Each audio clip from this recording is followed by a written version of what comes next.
to join the Elon Musk and President Trump's movement. My heart goes out to all of you.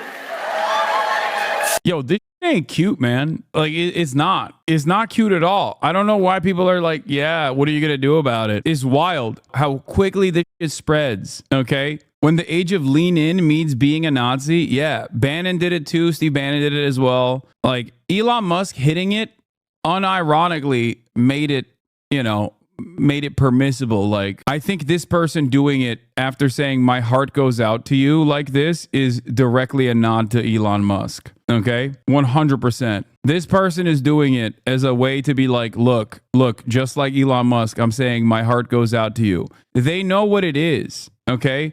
They know exactly what it is. They're doing it this way specifically so that they can make a nod. There is no reason to debate this. Okay? I think it's a very stupid thing to debate. And these guys love it when we debate it because they're like, look at how stupid they are. Yeah, of course we're hitting the Sig Heil.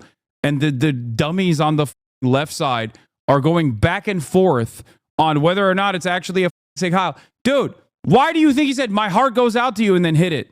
This is the Jean-Paul Sartre quote. Never believe that anti-Semites are completely unaware of the absurdity of their replies.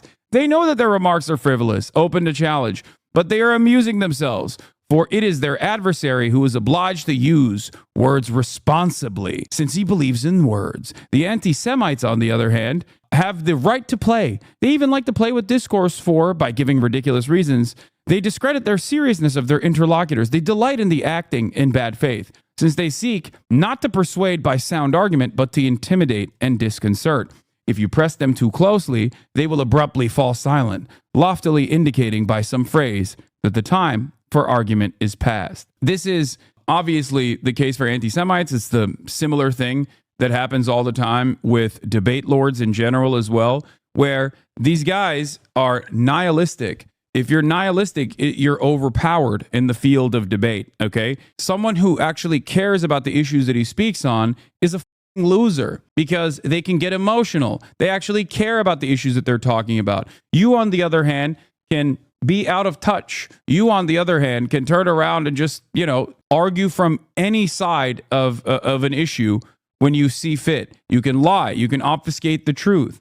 It has no meaning for you. The very fact that you are now entertaining this conversation means that the other side has won, okay? And that's precisely what's going on with all these people that are doing the subtle nod to the Sig Heil. A normal person would be trying to not look like a Nazi if they weren't Nazis and everyone was calling them Nazis, but they keep Sig Heiling. It's intentional. Exactly. Like, a lot of these people, including Asmongold's chat as well, it's just like, the online right, personally do this kind of thing because it's fun for them, because it's a what are you going to do about it moment, okay? That's all this is.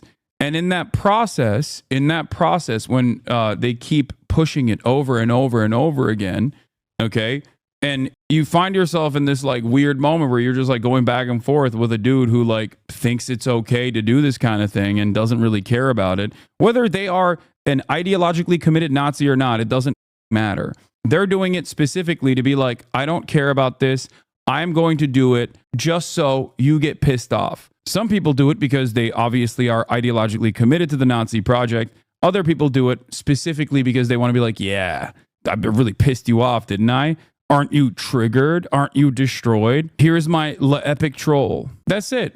That's all this is, okay? That's all this is. That's all that's happening right now. In many ways, it's just like the most annoying person in your group of friends when you were growing up, okay? It's basically that. Do you understand? It's like the, I'm not hitting you. Why are you hitting yourself over and over again? Or it's the, I'm not touching you. I'm just in your face. What are you going to do about it? That's what this is. Except the playground bullies have virtually all the power. We exhibited a similar tendency from liberals when they were talking about how the Houthis go and learn today during Operation Save Amazon Prime, Operation Prosperity Guardian, the $1 billion money sink that blew up Sana'a and numerous other parts of Yemen that amounted to basically nothing. The only thing that actually stopped the Houthis from overtaking boats and implementing a blockade was the ceasefire, right? We wasted $1 billion. In that process, what did liberals do? They said, American military is hard-dicked. It's mighty. It's powerful. It's awesome. and we will dominate you. We will dominate you peasants, okay? Now, if you're a random ass dude, okay, upper middle class dude living in America, why do you care if the American military is dominating some of the poorest people on the planet, okay, who with the very limited resources that they have are trying to make an impact in the positive direction, okay? Why? It's because you're powerless. You're powerless, but the American military is powerful. So by definition, when the American military is doing powerful things, that makes you feel powerful.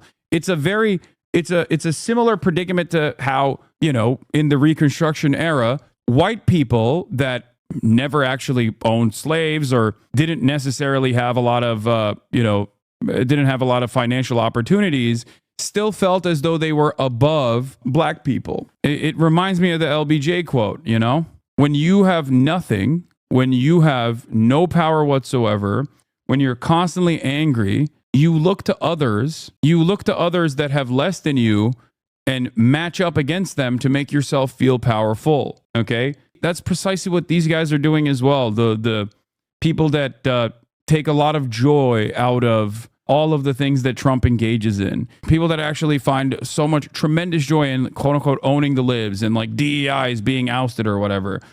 It's because they just have nothing. They have nothing, and they feel like their resentment is being expressed by Donald Trump. They want to feel like the government is moving in a direction that is positive. Anyway, Steve Bannon on Jordan Bardella's CPAC cancellation over Nazi salute. He's a little boy. If he cancels because of what the mainstream press says about my speech, he's not fit to lead France. Yes, after Steve Bannon hit the Nazi salute, Jordan Bardella canceled his CPAC appearance. For the what media? For the French media. Hi, I'm Claire Mignon with Le Point. Jordan Bardella canceled his intervention today. He's unworthy. If he canceled it over what the mainstream media said about the speech, he didn't listen to the speech. If that's true, he's unworthy to lead France. Yeah, it's because the nationalists are trying to actively make themselves seem like the normal party. That's it. The Nationalist Party is trying to move away from being like the far right, being perceived as a far right party. And in many ways, because of Macron's capitulation to the anti-immigrant sentiment and anti-Islam sentiment in France, the far right party has become, or at least the things that they're advocating for, have become the normative position of many French people. That's it. That is the real reason why they also actively avoided aligning with the AfD, for example. Le Pen party try to keep mainstream far-right ideology. They do, and they have. They have successfully done so. Their politics have become the politics of the center, especially when you think about the immigration stuff and anti-Islam stuff. Like, that is literally Macron's position, straight up. So they're trying to take advantage of that by because the Overton window is like firmly slanted to the right, to the far right on this stuff because of the centrists and the centrist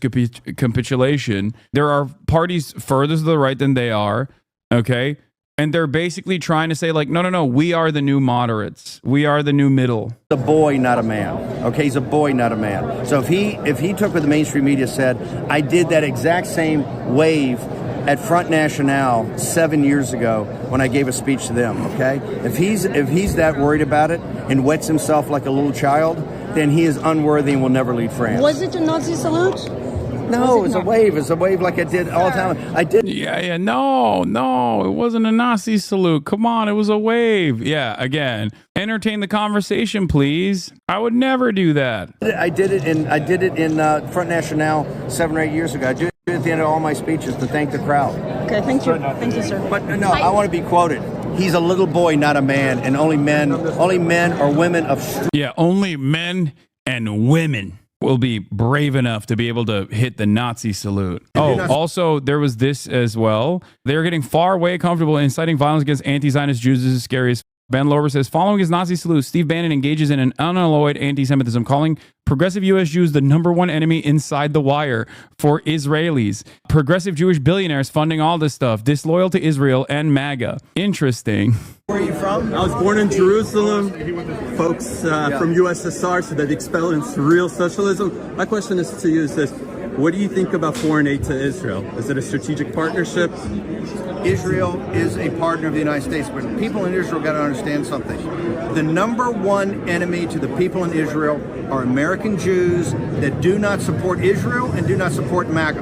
Okay, MAGA and the evangelical Christians and the traditional Catholics in this country have Israel's back. They have the Jews' back. The biggest single enemy to the Jewish people are not the Islamic supremacists. The biggest enemy you have is inside the wire. Progressive Jewish billionaires.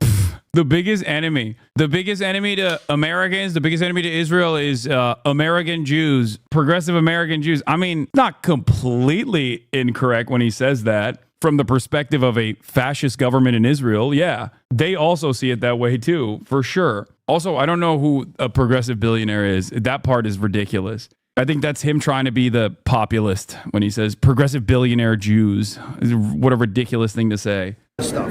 They are the number one enemy, and the people in Israel have to set that right.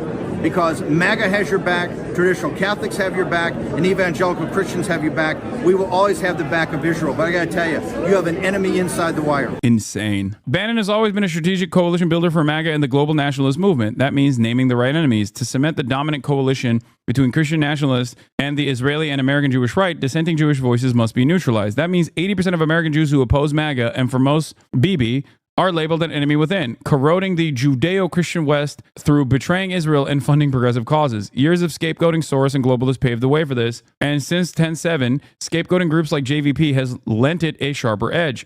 Many centrist liberal American Jewish leaders have certainly participated in the latter, and so have helped undermine their own position, emboldening a MAGA movement arrayed against them as well. This is something that I actually talked about on the Bad Hasbara episode, where America is a nation built on Judeo-Christian values is a relatively new propaganda item, okay? It's a post 9/11 statement. Before then, ain't nobody was saying that, okay? So right-wing, ultra-Zionist, or even liberal Zionist American Jews weirdly think that there is some semblance of allegiance here, not realizing that the Judeo part can be deleted from that conversation just as easily as it was slanted there. And it's just very strange to me that people don't realize that.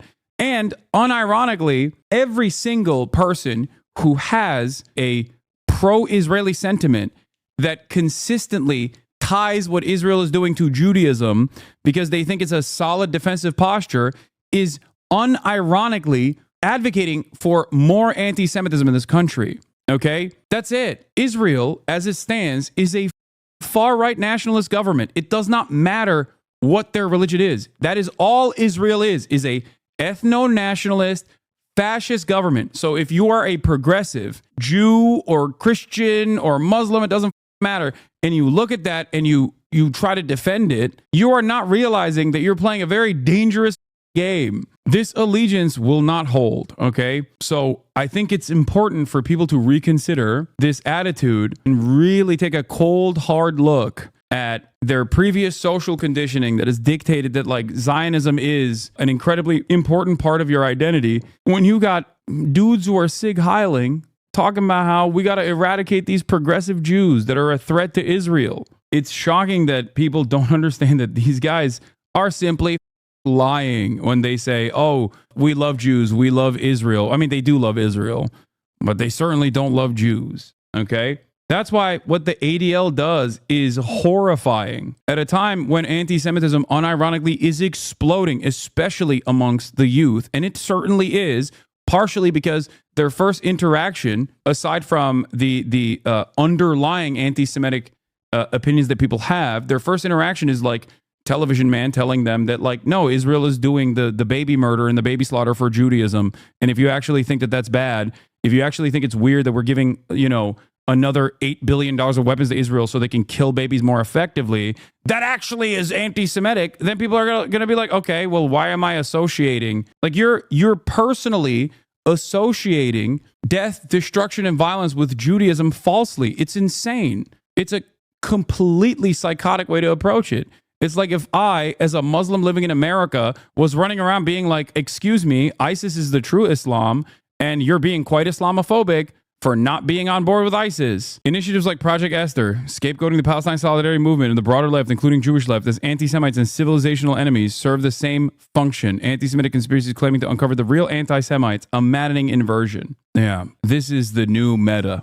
Okay, what is this? A searing and spot-on indictment? Backsliding into fascism just 80 years after World War II is like failing an open book test in a room where the answers are written on the board and are also constantly being read out loud over a loudspeaker. Yep. We got incredibly powerful dudes doing Nazi salutes on Maine, okay? And then other people also doing it just to, goad people into being like, look at how based I am. We're putting people in camps. We're gutting government agencies that can check their power. There's blatant racism everywhere, bigotry everywhere.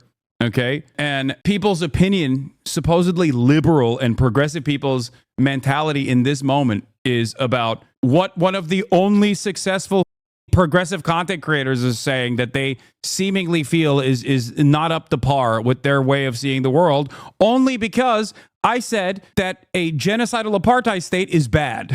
That's it. That's what this conversation is around. It's psychotic. You are a deeply unserious person. And unfortunately, there are a lot of people who are deeply unserious. But I'm just going to continue doing what I'm doing, regardless of what people say.